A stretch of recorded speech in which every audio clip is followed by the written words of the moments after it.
ने काया में सुगनमा बन के लहरी बोले काया में सुगनमा बन के लहरी अपनी सेवा के खातिर ने राखी नव पटरानी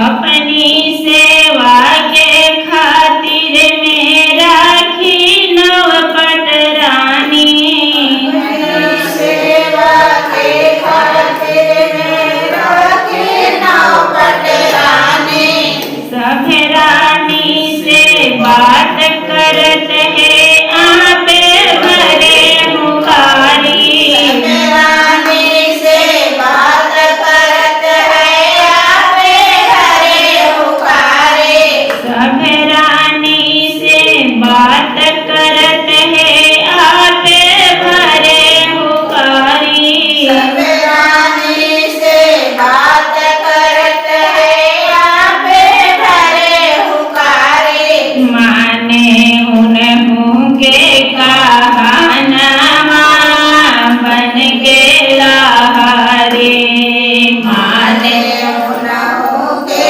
कहानवा बन के लहरी माने उन्हों के कहानवा बन के लहरी माने उन्हों के कहानवा बन के लहरी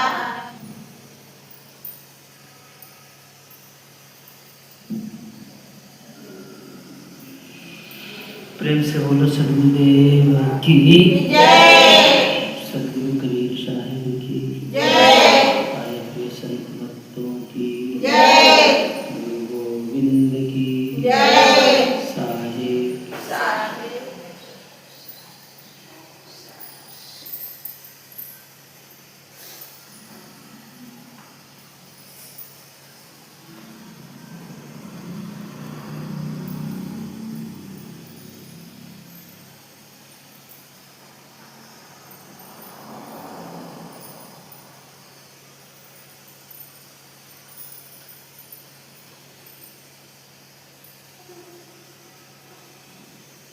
इस संसार में हर मनुष्य कर्म करता है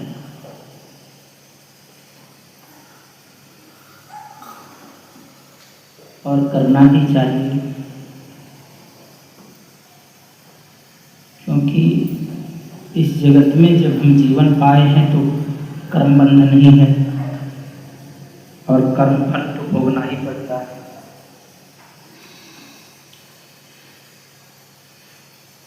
लेकिन उसमें एक गड़बड़ी आ जाती है कि हम कर्म तो करते हैं, लेकिन हमें क्या होती है कि फल की चिंता लगी रहती है। हम कर्म अगर कोई करते हैं तो उसमें हमें एक आशा लगी रहती है कि हमें ये कर्म किए हैं तो हमें इसका फल मुझे मिलना चाहिए। आप सभी लोग भी भक्ति करते हैं तो सोचते हैं कि हमें मुक्ति मिलना चाहिए।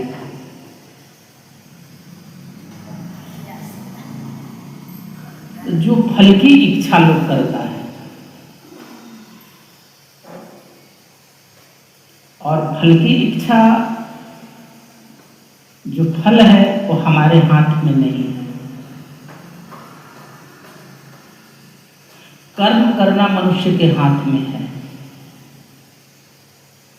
और कर्म भी लोग करता है तो कपटता से करता है, कपट रखता है और करते रहता है, क्योंकि कर्म दिखता है और कपट उसका तो हृदय में है। वो कैसे दिखता?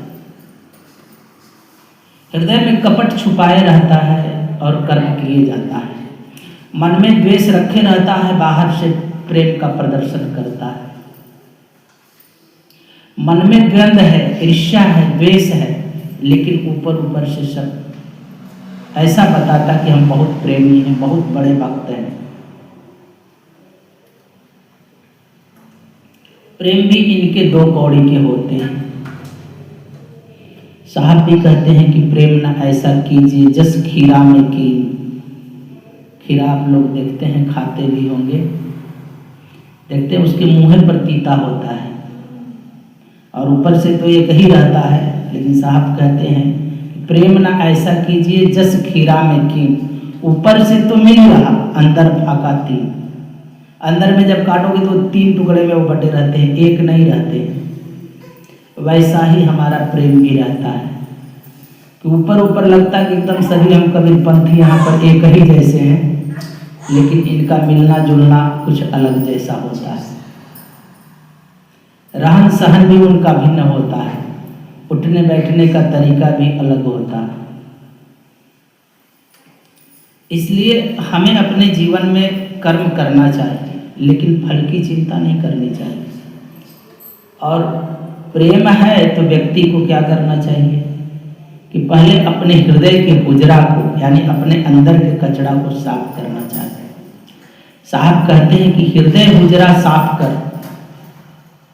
जिस ईश्वर को तुम खोज रहे हो, जिस परमात्मा से मिलना चाहते हो, वो कहीं दूर नहीं है, कहीं दूर नहीं है, तुम्हारे अति निकट है। न मिलने का कारण तुम ही हो, कोई और नहीं। तुम सोचते हो कि हमें भगवान नहीं मिलता है तो कोई रोक दिया होगा, है ना, या मुझसे बहुत दूर भाग गया है, या हम वैसे नहीं हैं जैसे वो लोगों को मिल गया, जैसे मीरा को मिल गया, है ना, जिनको राम मिल गए, कृष्ण मिल गए, बुद्ध मिल गए, महावीर, हम वैसे नहीं। तुम पहले ही हार गए हो,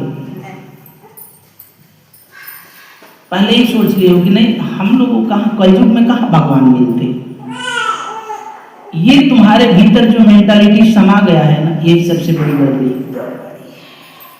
कि वो कलयुग में, कलयुग का मतलब होता है कि पाप नहीं, कलयुग का मतलब होता है कि कल पुर्जे की जमाना आ गई, कल पुर्जे में चलने वाली जमाना आ गई। कलयुग का मतलब कि बहुत पाप बढ़ गया, ऐसा कुछ नहीं।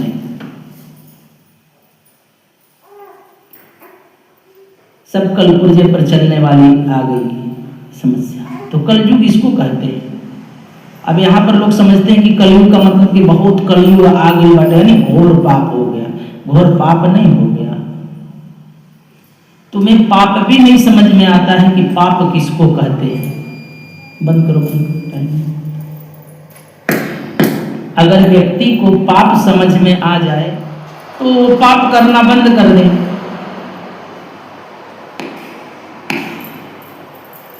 हमको समझ में आ जाए कि मेरी गलती क्या है, वो गलत करना छोड़ दे।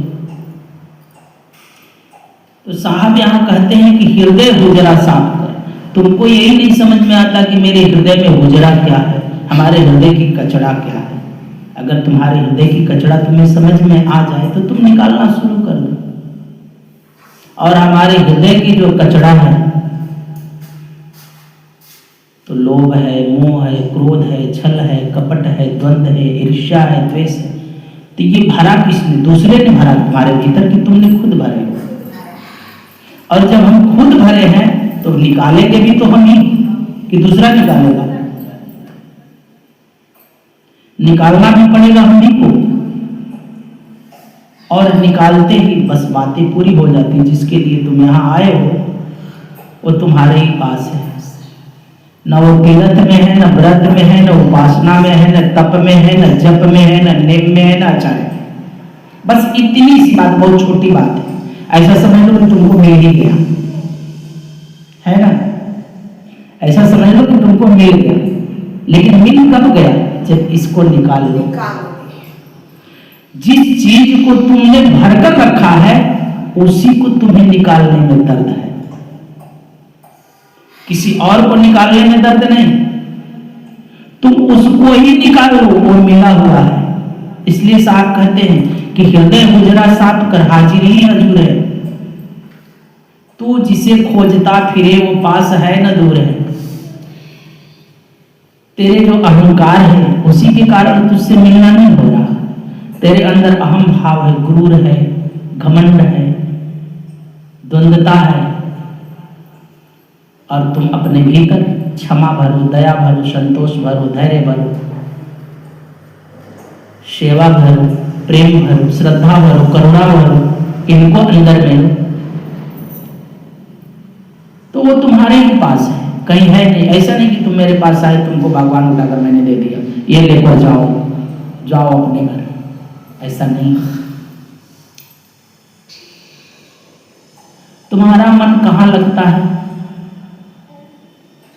धन में, पद में, परिवार में, नाच में, गान में, तमाशा में, झगड़ा में, लड़ाई में, वहां तुम्हारा मन भटक रहा। उनमें कभी तुम देखते, तुम्हें कभी नींद आती, झपकी आती, किसी से गालियां शुरू हो तो तुम देखते हो कितने ध्यान से तुम सुनते हो, फलाने ने क्या बोल दिया, है कि नहीं? कितने अच्छे से सुन लेते हो, एक एक बात न कह डालो। लेकिन सत्संग की बातें जो सुनते हो, इसमें नींद, निंद्रा, तंद्रा, जमाई, झपकी सब आने लगता है। ये तुम्हारे कर्म का फल है। तुम्हारे जीवन के कैसे कर्म हैं उस पर तुम सोचो, विचार कि हमने क्या किया। जिसकी चिंता तुम्हें लगी रहती है वही चीज तुम्हारे भीतर पड़ी रहती है, और चिंता तुम्हें परमात्मा का नाम का कभी नहीं है कि ये जीवन मैंने पाया तो मेरी मुक्ति होनी चाहिए। इसका कभी चिंता लगा कभी इसका कि मुझे ये जीवन मिला है तो मेरी मोक्ष मुक्ति होनी चाहिए, नहीं तो यूं ही मेरा जीवन चला जाएगा। इसका चिंता लगा? नहीं लगा। बेटा बेटी का शादी करना होगा तो चिंता लगेगा कि नहीं? खेती बाड़ी करना होगा, धान रोपना है, चिंता लगा है कि नहीं? बुआई कटाई का चिंता लगा है कि नहीं? दुकान का चिंता लगा है कि नहीं? मकान का चिंता लगा है कि नहीं? चिंता किसकी तुम्हें लगी? जिसकी चिंता लगी है उस चिंता में तुम्हें नींद नहीं आएगा, लेकिन जिसकी चिंता है ही नहीं उसकी फिक्र क्या तुम्हें? और साहब तो कहते हैं चिंता तो हरि नाम का। यहां चिंता लगनी चाहिए हरि के नाम का, परमात्मा के नाम का। लेकिन तुम्हें चिंता किसका लगा है? संसार का चिंता लगा है, तो संसार में तुम बेचैन हो, और ये बेचैनी तुम्ही ने खरीद कर रखा है। दूसरा नहीं, यह मत करना कि बगल वाले ने दे दिया, फलाने ने दे दिया, ऐसा नहीं, तुमने ही खरीदा। इसलिए साहब कहते हैं चिंता तो हरि नाम का और न चितवे दास, जो कुछ चितवे नाम बिना पड़े काल की फांस। कहते हैं कि नाम के बिना अगर कुछ और हरि नाम के बिना और परमात्मा के नाम के बिना अगर तुम किसी चीज की चिंता करते हो तो समझ लेना कि तुम काल के ही ग्रास में जा रहे हो। अब तुम सुबह से लेकर शाम तक तुम्हारी चिंता खेती बाड़ी, रोपनी सोनी, दुकान मकान, गैया भैंसी, पड़वा पड़िया, ये सब चिंता लगा है, तो तुम किसके द्वारे जा रहे हो? परमात्मा के दरवाजे जा रहे हो। उसके नाम का चिंता लगा है कि भाई काम भी करते रहे और नाम भी जपते रहे, तो नाम छूट जाता है और काम में बिजी हो जाते हैं।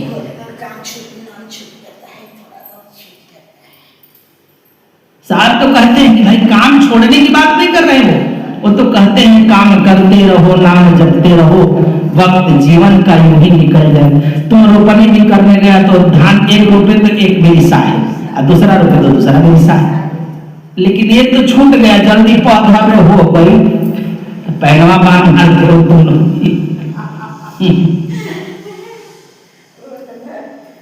वो छूट जाता है। इसलिए साहब कहते कि हृदय गुजरा साफ कर, हाजिर ही हजूर है, जिसे तू खोजता फिरे वो पास है न दूर है। तो सबसे बड़ी बात है कि मनुष्य को अपना कर्म करना चाहिए। और श्रीमद् भागवत गीता में भी भगवान कृष्ण अर्जुन को कहते हैं कि हे अर्जुन, अपना कर्तव्य कर, फल की चिंता मत कर। मनुष्य को अपने जीवन में फल की चिंता नहीं करना चाहिए। देखो अभी यहाँ पर देखते हैं किसान लोग क्या किए, जो खेती बाड़ी करते हैं तो बीज भी डालते हैं, रोपनी भी रोप भी देते हैं खेत को, और कोड़ाई जुताई सब कुछ कर देते हैं।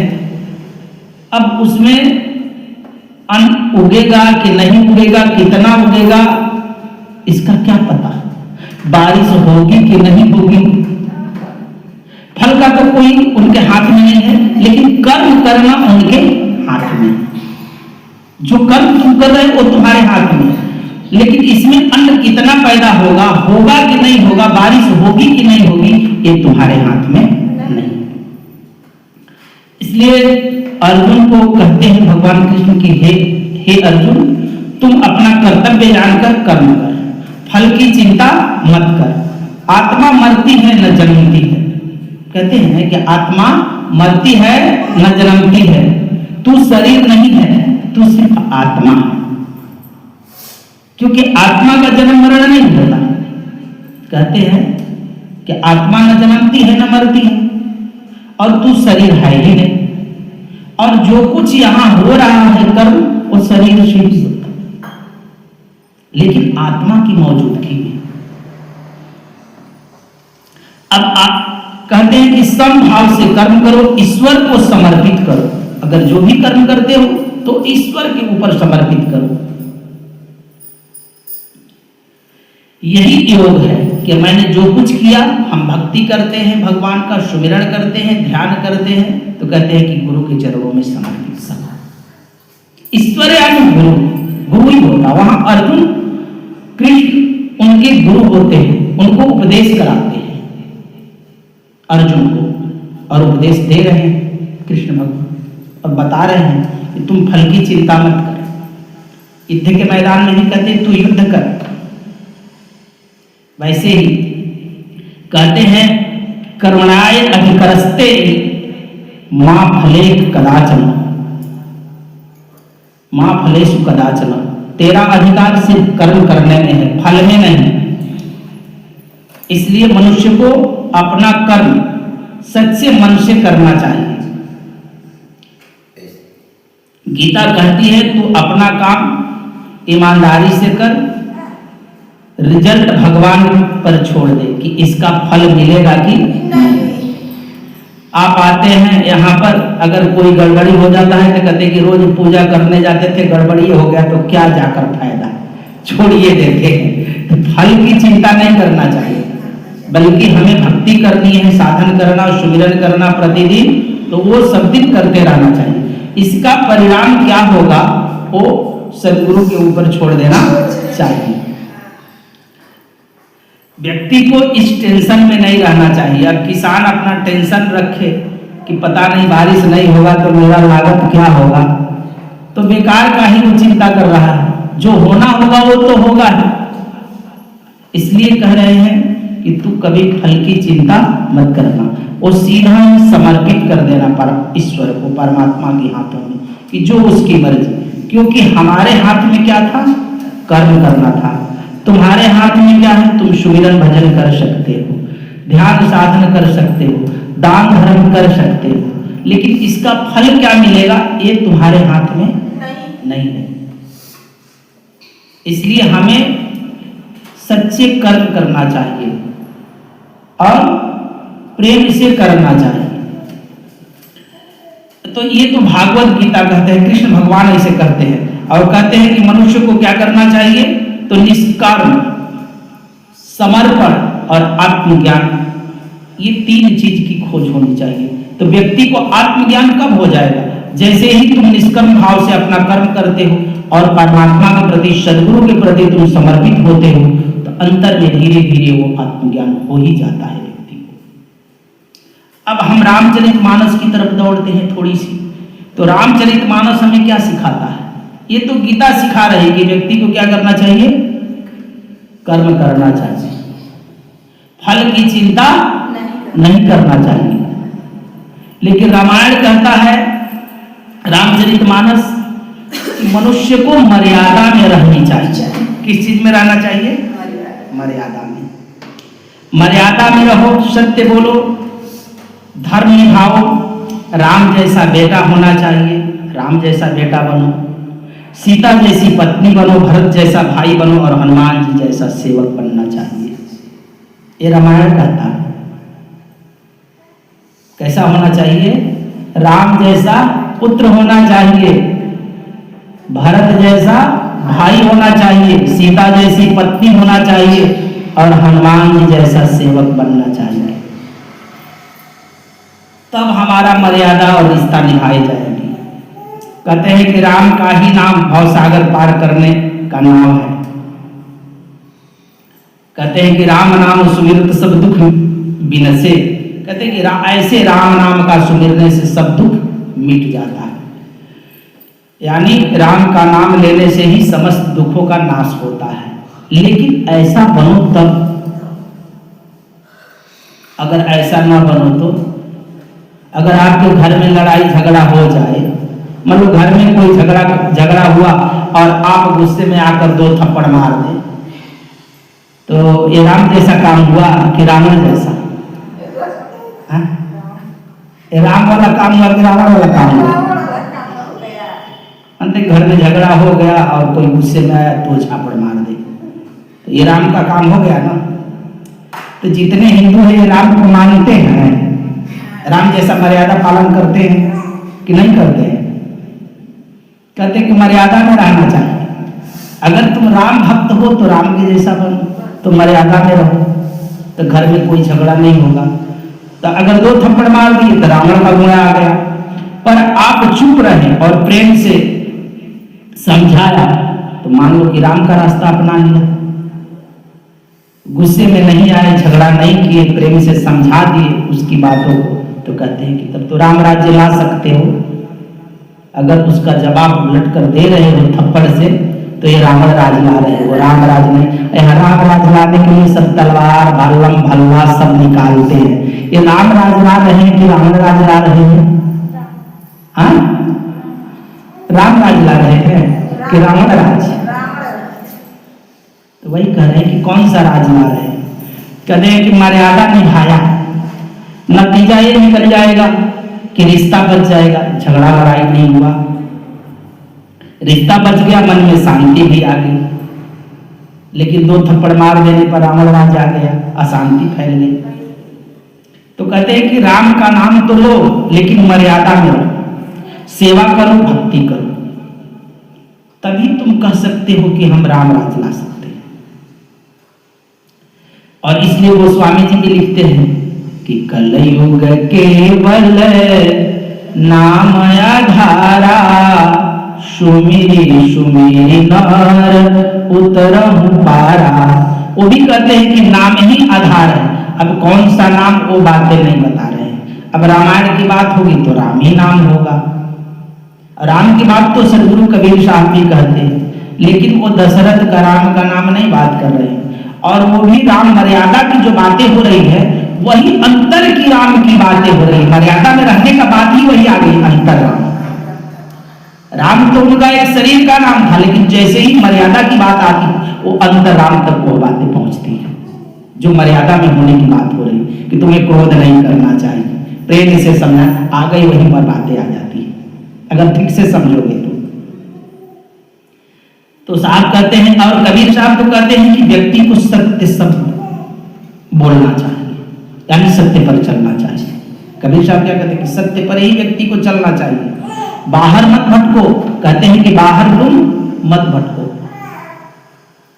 करें कि न मूर्ति के आगे भटको, न माला फेरो, न तीर्थ जाओ, न व्रत जाओ, ये सब से कुछ नहीं होता है। कौन कहता? सदगुरु कबीर साहब कहते हैं। वो कहते हैं कि अपने अंदर झांको, अपने अंदर झांको। तुम्हारे भीतर द्वेष है, अहंकार है, काम है, क्रोध है, लोभ है, मोह, द्वेष है, ईर्ष्या है, छल है, कपट है। कहते इनकी कचरा को निकालो, इन सबको निकालो, इसको झांको, इसमें से ये सब निकालो, दूर बहाओ इसको। इसलिए साहब कहते हैं कि तुम जो मूर्तियों के आगे जाते हो पूजा करने, तीर्थों में जाते हो नहाने, इनसे तुम्हारा मन स्वच्छ नहीं होगा, मन साफ कभी नहीं होगा। और मन नहीं स्वच्छ हुआ तो कोई पूजा पाठ, पूजा उपासना, तीर्थ व्रत कोई काम नहीं रहेगा। अपने अंदर झांको, मैं को मिटाओ, गुरु शब्द को पकड़ो, जो गुरु तुमको दिया है सब, और वो जो गुरु तुम्हें समझाता है उस पथ पर तुम चलो।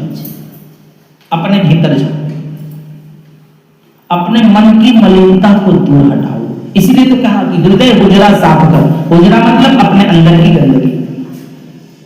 और फिर जिसे तुम खोज रहे हो, जिस ईश्वर, जिस परमात्मा को तुम तीर्थों में, व्रतों में, मूर्तियों में, पहाड़ों में, जंगलों में, झाड़ों में जा जाकर जो खोज रहे हो, वो तुम्हारे ही पास है। लेकिन अब उसकी झलक कब दिखाई पड़ेगी? उसकी वो ज्योति कब दिखाई पड़ेगी? उसकी वो रूप कब दिखाई पड़ेगा? जब ये हुजरा साफ करोगे तब दिखाई पड़ेगा। इसलिए कहते हैं कि तुम गुरु के शब्दों को, यानी गुरु के बताए अनुसार तुम चलो, अपने अंदर झांको, मैं को मिटाओ, अपने अहंकार को मिटाओ। कहते हैं कि तुम भी अंतर के राम को सुनो, जो तुम्हारे भीतर में राम है, निरंतर ही उसका स्मरण करो। कहते हैं कि जो मैं राम बता रहा हूं, जिस राम की मैं बातें कर रहा हूं, उस सभी के घटों में, कण-कण की बात नहीं करते हैं कि कण-कण में राम है, कण-कण की बात नहीं करते हैं, घट की बात करते हैं। घट-घट में राम। कण मतलब जड़ में, लेकिन वो घट मतलब जहां चेतना है। घट मतलब हर व्यक्ति में। कण मतलब क्या होता है? हर जगह, खंबा में, हम में, तुम में, खड़क खंभ में। वो तो कहते खड़क खंभ में है, वो पंडित लोग कहते हैं हम में, तुम में, खड़क खंभ में। लेकिन कबीर साहब ऐसा नहीं कहते हम में, तुम में, खड़क खंभ में। वो कहते हैं घट-घट की बात करते हैं, यानी हर व्यक्ति, हर प्राणी, हर जीव जंतुओं में। कण-कण की बात नहीं कर रहे हैं। कण-कण कहना भावुकता है। भाव में व्यक्ति कहता कि हर जगह है, कट-कट में, कण-कण में। लेकिन घट-घट कहना व्यवहारिकता है, तुम्हारे व्यवहार में। अब कण-कण में कहोगे तो कण-कण में तैयारी, तुम्हें कहीं मलमूत्र विसर्जन करना पड़ेगा, कुछ भी करना पड़ेगा, तब तो भगवान के कपारे के ऊपर कर रहे हो ना। हाँ, कहाँ कर रहे हो? अगर कण-कण में तो कहाँ कर रहे हो? घट-घट हो सकता, घट-घट ठीक। इसलिए साहब कहते हैं कि पोथी पढ़ी जगमुआ। अब लोग अपना पोथी पढ़ करके ज्ञान बांटते रहते हैं, तो कहते हैं कि पोथी पढ़ी जगमुआ, पंडित भयानक हो। एक आखर प्रेम का या 2.5 आखर प्रेम का पढ़े सो पंडित। अब हम पोथी पढ़ करके बाँचते फिरते हैं और अपने को पंडित कहते फिरते हैं। एक व्यक्ति होता है, क्या करता है कि प्रतिदिन जाता है गंगा स्नान करने, समझ लो सब दिन जा रहा गंगा स्नान करने, और गंगा स्नान कर जब घर पर आता है तो पत्नी से डेली झगड़ा करता है। प्रतिदिन झूठ बोलता है और झगड़ा करता है। तो उसको गंगा नहाने से क्या फायदा?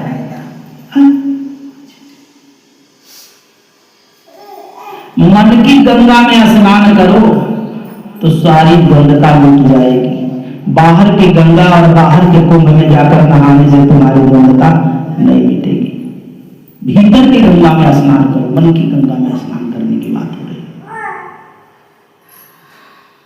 इसमें गंगा बह रही है, इसमें जमुना बह रही है, इसमें त्रिवेणी बह रही है, इसमें तुम स्नान ही नहीं करते। बाहर में वो गंगा जमुना में स्नान करके ये कुंभ में जाते हो नहाने, इसमें कुंभ की धारा बह रही है, प्रतिदिन हर क्षण बह रही है। तुम इसमें तो गोता लगाओ, इस त्रिवेणी में तो नहाओ। इस त्रिवेणी में नहाने से तुम्हारा मन निर्मल हो जाएगा। उस त्रिवेणी में नहाने पर देह में बढ़िया और लपेट कर चले जाओगे। पता नहीं शरीर का हो सकता है गंदगी छूट जाए, लेकिन मन की गंदगी नहीं छूटेगी। इस गंगा में नहाने से तुम्हारा मानसिक पाप मिट जाता है, अंतर की गंगा में नहाने से। लेकिन अंतर की त्रिवेणी में जिस दिन तुम नहा लेते हो, उस दिन तुम्हारा मन निर्मल हो जाता है। लेकिन तुम्हें पता ही नहीं कि कैसे नहाना। बह रही है सदा 24 घंटा निरंतर बह रही है, इसमें तो कभी गोता ही नहीं लगाते। इसलिए साहब कहते हैं कि सबसे पहले तुम अपने मन की गंगा में नहाओ और मन की गंगा बहाओ। इसलिए साहब कहते हैं कि हृदय हुजरा साफ कर। इसलिए नहाने की बात कर रहे हैं कि हृदय हुजरा साफ कर। हुजरा की बात इसलिए कर रहे हैं कि तुम्हारे अंदर की जो कचरा है इसको क्या कर? साफ कर। हाजिर ही हजूर है। अंदर का मैल गया तो हाजिर ही हजूर है। अंदर की मैल मिटा, तुम्हारे ही अंदर परमात्मा है, हो ही तुम उसी का रूप हो। ढूंढना किसे, फिर किसी को नहीं ढूंढना। इसलिए साहब कहते हैं कि अनुभव से, कहा सुनी पर मत जाओ, अपने अनुभव से। ये तुम्हें अनुभव होगा कि मेरे मन निर्मल हो गए, तुम्हारा मन स्वच्छ हो गया, तुम स्नान कर लिए, ये तुम्हारी अनुभव हो गया। ऊपर से कितना भी पानी से नहाते हो तुम्हारा मन स्वच्छ होता है, शरीर स्वच्छ होता है, मन नहीं स्वच्छ होता है। इसलिए अंतर में नहाओ, और जिस दिन तुम अंतर में नहाते हो, सुमिरन कर कर, ध्यान कर कर, जब तुम उस त्रिवेणी में गोता लगाते हो, उस दिन तुम्हारा एकदम मन खुशी से भरा रहता है। लेकिन जब तुम नहाओगे तब अंतर की खुशी होती है, एक उबाल होता है। इसलिए साहब कहते हैं कि अनुभव से जियो, गुरु की शब्द से पर चलो, गुरु की बताए मार्ग पर चलो, आंतरिक सफाई करो, निर्भयता रखो, प्रेम रखो, सेवा में रहो। इसलिए गीता हमको कहती है कि कर्म करो। गीता क्या कहती है कि कर्म करो, कर्म करो, फल की चिंता मत करो। ये कौन कहता है? गीता कहता है। भगवान कृष्ण अर्जुन से कहते हैं कि कर्म करो, फल की चिंता मत करो। रामायण कहती है कि कर्म कैसा करो। रामायण बताता है क्या कि कर्म कैसा करो, तो कहते हैं रामायण में कि मर्यादा में रहकर करो। किस चीज में रहकर करो? मर्यादा में रहकर करो, ये रामायण कहता है। रामायण भी कहता है कि कर्म करो, लेकिन कैसा? तो मर्यादा में रहकर, मर्यादा के बाहर जाकर के नहीं। लेकिन सदगुरु कबीर साहब का कहते हैं कि कर्म किसके लिए करो। अब वो बताते हैं कि कर्म करना है, मर्यादा में रहकर करना है, लेकिन किसके लिए करना है। सुबह से शाम तक तो सभी काम नहीं करते हैं व्यक्ति, लेकिन किसके लिए करना है ये बताते हैं। तो साहब कहते हैं कि अंतर में जो तुम्हारा राम है, अंतर में जो तुम्हारा राम भगवान बैठा है, जो भीतर में, जो बार बार कहते हो कि भगवान हमारा अंदर है, तो कहते हैं कि कर्म करना है वो अंदर वाले राम के लिए करो। किसके लिए करो? तुम्हारे अंदर में जो भगवान बैठा है ना, उसके लिए कर्म करो। जिस कर्म के करने से तुम्हारी सदगति, दुर्गति नहीं, जिस कर्म के करने से तुम अपने निज घर लौट जाओ। इसलिए वो कह रहे हैं कि उस राम के लिए करो जो घट घट में निवास कर रहा है। गीता कह रहा है कि सिर्फ कर्म करो, फल की चिंता मत करो। और रामायण कह रहा है कि कर्म करो, लेकिन कैसा करो? तो मर्यादा में रहकर करो। और सदगुरु कबीर साहब क्या कह रहे हैं कि कर्म करो, मर्यादा में रहकर करो, लेकिन किसके लिए करो? अंतर में जो राम बैठा है उसके लिए करो। ठीक से समझ लो, सब कह रहा है करने के लिए, लेकिन किसके लिए करना है? उस परमात्मा के लिए। ऐसा कर्म करो जिसमें वो परमात्मा हो। तो तुम जो भी खेती बाड़ी कुछ भी करते हो, तुम प्रेम से करो। दुकान चलाते हो, घर में खाना बनाते हो, झाड़ू लगाते हो, तो ये समझना कि मेरा घर मंदिर है, इसमें रहने वाले सबके भीतर वो राम है, तो मुझे कैसा काम करना चाहिए।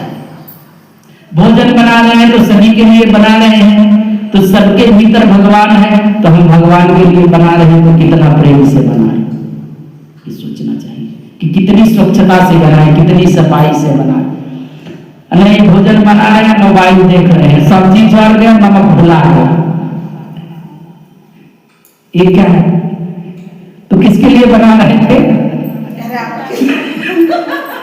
किसके लिए बना रहे थे? रोटी तवा बता दिए, मोबाइल टिप दिए, भुला गए, जल रहा रोटी है ना, तो तुम लोग ऐसे ही काम करते हो। तो ये जान करके कर्म करना है। तुम अगर एक एक कर्मों को जोड़ोगे तो परमात्मा से जुड़ जाएगा, लेकिन ऐसा हृदय में मान कर रखोगे तब तो कि हमें जो भी लोग हैं सभी भगवान के रूप है या भगवान के अंदर है, मैं उनके लिए व्यवस्था कर रहा हूं। जब ऐसा मान करके तुम करोगे तब। और तुम क्या सोचते हो कि मैं कर्म कर रहा हूं, कुछ पैसा जुटाएंगे, कुछ खेत खरीदेंगे, गैया भैंसी खरीदेंगे, तो लोग है जान गवाएंगे, लोग बस कर्म कर रहे हैं। तो साहब लोग बस नहीं कहते हैं कर्म करने के लिए, बल्कि कहते हैं कि उस घट में जो राम बैठा है उसको जान करके कर्म करो। वो ये बातें कर रहे हैं। तो सदगुरु कबीर साहब कहते हैं कि अंदर वाले राम के लिए करना चाहिए कर्म। इसलिए कहते हैं कि चिंता तो हरि नाम की, चिंता उस परमात्मा के जो घट में निवास कर रहा उस राम की चिंता होना चाहिए कि रात दिन मेरे ही संग रहा, अभी तक मुझसे मिला मैं कैसा पापी हूं। सतगुरु कबीर साहब कहते हैं कि दिवस पिया संग ही रहत है, मैं पापी नहीं जाना, रैन दिवस पिया संग ही रहत है, मैं पापी नहीं जाना। कहते कि वो रात दिन ही मेरे साथ रहता और मैं कैसा पापी हूं कि मुझसे अभी तक परिचित नहीं हुआ। मैं ऐसे संसार में डूबा हूं, ऐसे डूब गया हूं, ऐसे डूब गया हूं कि जो मेरे श्वास से भी अधिक निकट रहता है मुझे अभी उससे परिचय नहीं हुआ। मैं कैसा हूं और किसी से क्या पार्टी पूछना बाकी। इसलिए कहते हैं कि तुम उसके लिए कर्म करो, और जब तुम उसके लिए कर्म करोगे, हर पल हर क्षण उसको याद करोगे जो तुम्हारे संग है, तो कभी न कभी तुमसे मिलने के लिए जरूर चेष्टा कर लेगा। ऐसा नहीं कि वो नहीं मिलेगा। साथ भी कहते हैं पड़े रहो दरबार में धक्का धनी के काय, तो कबहू गरीब नवाज है जो दर छाड़ न जाए। तो जब उसकी निगरानी में 24 घंटा निरंतर ही गुरु के बताए मार्गों से चलोगे तो निरंतर ही कभी न कभी उसका मिलना हो जाएगा। इसलिए साहब कहते हैं कि रामायण कहती है कि उसी राम की मर्यादा में रहकर जियो, यानी उसी अंतर की राम की बातें करता है। मर्यादा शब्द जब वो करता है वो, तो यानी उस राम की बात कर रहे हैं जो घट में तुम्हारे राम निवास कर रहे हैं। गीता क्या कर रही है? गीता दिमाग की हमारी सफाई करती है। किस चीज की? दिमाग की। जो हमारे अंदर टेंशन बना रहता है कि भाई हमने इतना काम कर दिया है, पता नहीं होगा कि नहीं होगा, कर्म किया हो फल मिलेगा कि नहीं, तो जो ये चिंता लगी रहती है, तो गीता क्या कहती है कि तुम उसकी चिंता छोड़ दो। गीता क्या करेगी? तुम उसकी चिंता छोड़ दो। तो ये दिमाग की पूरी सफाई कर रही है कि तुम किसी चीज का चिंता मत करो। कर्म किए हो सच्चे मन से तो फल मिलेगा कि नहीं, क्योंकि फल तुम्हारे हाथ में नहीं। और रामायण क्या कहता है? रिश्ते को पूरी सफाई करता है कि तुम मर्यादा में रहोगे तो कोई झगड़ा लड़ाई नहीं होगा, तुम शांति से ही सदा कार्य करना चाहिए। इसलिए और विगत क्या करता है? मन की सफाई करता है। कहता है कि मन को स्वच्छ बनाओ। किसको स्वच्छ बनाओ? अगर तीनों तुमने संभाल लिया, मर्यादा में रहना अगर संभाल लिया, चिंता करना छोड़ दिया, कर्म सच्चे मन से किया और मन की स्वच्छता रखा, तो फिर तुमसे प्रभु कहां दूर है? दूर तो बताओ, वो दूर भाग के रहता कि तुम दूर कर दिए। परमात्मा तुमसे दूर भाग कर रहता कि तुम ही तुम भगा दिए। किसने भगा दिया? हमने भगा दिया कि वो भाग गया। तो अच्छा भी तो हम ही को तो उसको बुलाना पड़ेगा। तो दिमाग की भी सफाई और हृदय की भी सफाई और मन की भी सफाई, तीन सफाई कर लो तो आप मौजूद। तू जिसे खोजता फिरे वो पास है न दूर। समझ गए? तो मेरे अंतर मन से अहंकार और काम को दो मोह का क्षय होना चाहिए। प्रेम से बोलिए सदगुरुदेव की, सदगुरु कबीर साहिब की, आए हुए संत भक्तों की, गुरु गोविंद की साहिब। चलिए आप लोग एक भजन गा लीजिए। संतो ससुर का पठाओ संदेश, नैहरवा में आगे लगी। संतो ससुर का पठाओ संदेश, नैहरवा कि संतो ससुरा का पठाओ संदेश, नैहरवा में आगे लगी। संतो ससुरा का पठाओ संदेश,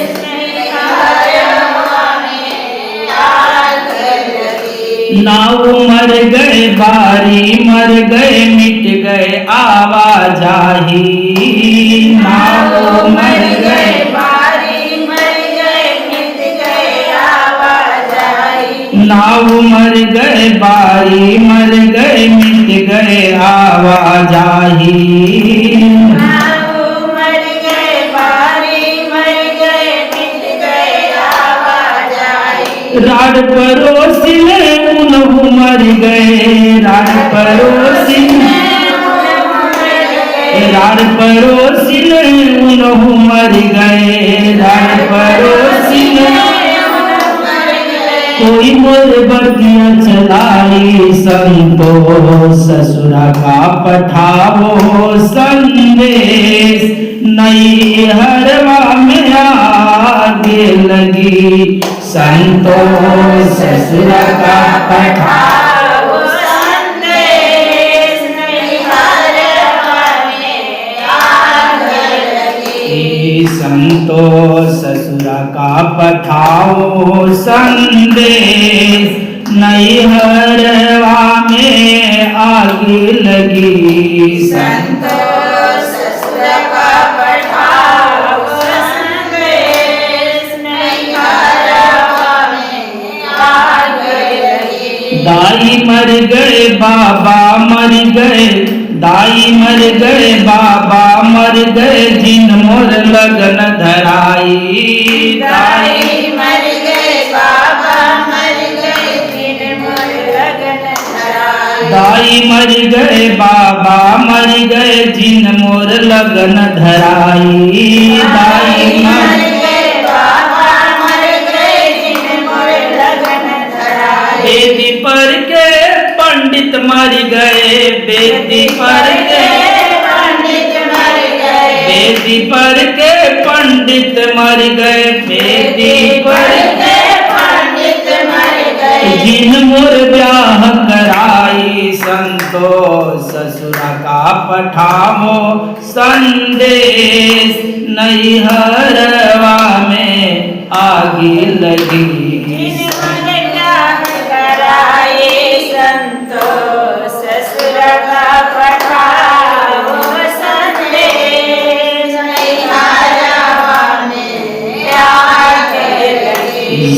संतो ससुरा का पठाओ संदेश, नैहरवा में आगे लगी। संतो ससुरा का पठाओ संदेश, नैहरवा में आगे लगी। सात खंड सत महला जर गए बस्तर जरा अनेक। सात खंड सत महला जर गए बस्तर जरा अनेक। सात खंड सत महला जर गए बस्तर जरा अनेक। सात खंड सत महला जर गए बस्तर जरा अनेक। जेठ तीन भौजाई जर गई, जेठ तीन भौजाई जर गई। मैं भागिन बच एक। संतो ससुरा का पठाओ संदेश, नैहरवा में आगे लगी। संतो ससुरा का पठाओ संदेश, नैहरवा में आगे लगी। संतो ससुरा का पठाओ संदेश, नैहरवा में आगे लगी। संतो ससुरा का पठाओ संदेश, नैहरवा में आगे लगी। दुल्हा मर गए माड़ो जर गए, दुल्हन भई अहिवात। दुल्हा मर गए मारो जर गए, दुल्हन भई दुल्हा जरी गए मारो जरी गए दुल्हिन भई अहिवात दुल्हा मर गए मारो जर गए दुल्हन भई अहिवात। कहीं कबीर सुनो भाई साधो कहीं कबीर सुनो भाई साधो कहीं कबीर सुनो भाई साधो कहीं कबीर सुनो भाई साधो रोवत चल ले बरात संतो ससुर का पठावो संदेश नहीं हरवा में आगे लगी रोवत चले बरात संतो ससुर का पठाओ संदेश नहीं हरवा में आग लगी। संतो ससुर का पठावो संदेश नहीं हरवा में आगे लगी संतो ससुर का पठाओ संदेश नहीं हरवा में आग लगी। प्रेम से बोलो सद्गुरुदेव की जय। सद्गुरु कबीर साहिब की जय। आर्य संत भक्तों की जय। गुरु गोविंद